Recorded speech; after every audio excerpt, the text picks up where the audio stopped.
الرحمن الرحيم. احنا في جناكليس الدور التاسع، في شقه بنخش هي كلها بلاط، نخش بنلاقي ريسبشن صغير كده اهوت زي ما انتم شايفين، ليه شباك بيبص على المنور الكبير بتاع العماره. احنا في دور عالي والعماره هي عاليه، برج الزراعيين. بنخش بنلاقي طرقه طويله،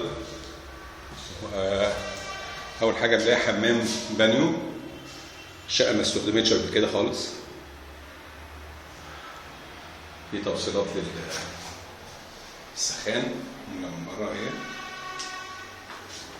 وبعد كده بنلاقي مطبخ مساحته كبيره وليه بلكونه،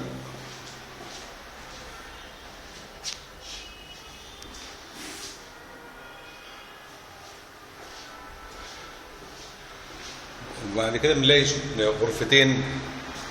أول واحدة ليها بلكونة باصة على الممر بتاع العمارة.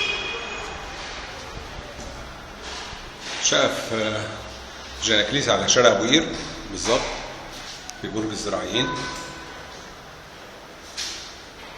ودي الأوضة الثانية، طلع بقى بره شويه فبتقدر تشوف شارع أبو قير نفسه من هنا. ادي شارع أبو قير اهوت،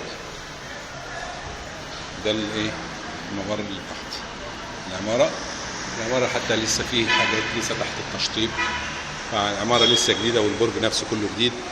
وبرج سان ستيفانو هناك اهوت، مول سان ستيفانو قريب جدا، يعني دوبك تعدي شارع حوالي مثلا 150 متر تلاقي نفسك عند مول سان ستيفانو على البحر.